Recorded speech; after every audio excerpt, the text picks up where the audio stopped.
Y el próximo viernes arranca uno de los rastrillos más solidarios. La Fundación Federico Zanam llevará hasta la Sala Multiusos de Zaragoza su particular bazar con productos para todos los gustos y bolsillos. Una iniciativa que comenzó hace 25 años cuando un grupo de voluntarias decidió donar objetos para después venderlos.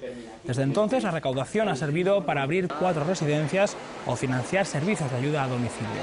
Este año el dinero se destinará a cursos de formación y empleo para los jóvenes. Entre 16 y 17.000 personas son las que pasan por la Fundación todos los años.